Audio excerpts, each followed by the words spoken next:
Hey YouTube, this is Craig again. Just going to go over some more tips here on this Glock. It's a 9mm model 17. There's a lot of different things you can do to these things to really speed them up and make it much better and more efficient. I'm going to check, make sure there's no rounds in it. Fire, pull the gun apart. My gun's really warm. Just got a ton of bullets through it. These three components together is called your slide assembly, and this is your frame.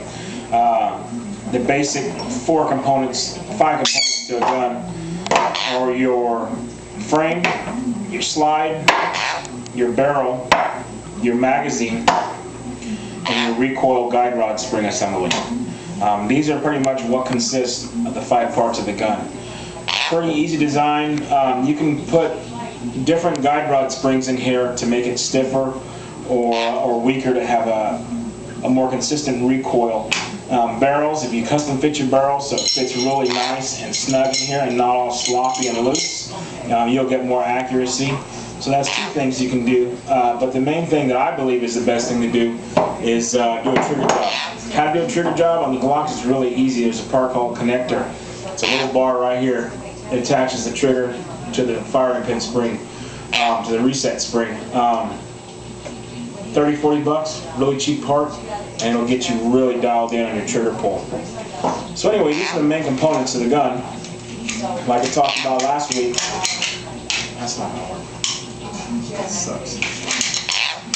Talked about last week. We talked about dry practice with the snap caps. So same thing. Got a dead round in there. It's that red painted bullet. I don't know if you can see it very well, but anyway. Same thing in practice, dry fire, squeeze the trigger real slow until you get on target and you don't have any flinch or hesitation in your trigger pull. Next thing is realistic practice. Make sure there's no ammunition, live ammunition anywhere near you.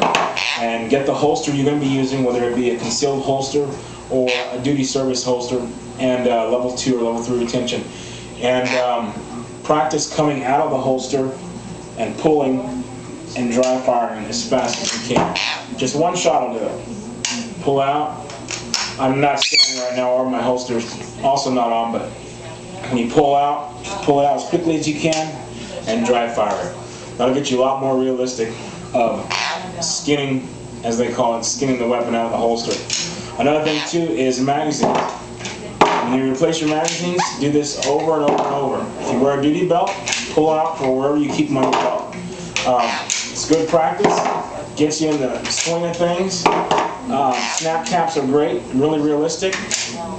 Sometimes the magazine will hang up if the fake bullet's not in it, but usually it goes right in. But this is also another good way of training.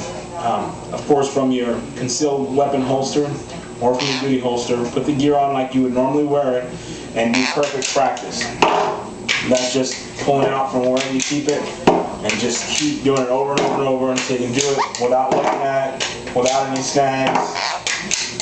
You can do whatever you want, have a kind of conversation, and still be able to pull the weapons out and put the magazine, insert it pretty much flawlessly. You'll have snags every once in a while, but once you get your mind set on this action over and over and over, and these aren't drop-free magazines, so when I push the ejection button, I've actually got to pull them out of the gun, which makes it a lot slower on me and an extra step.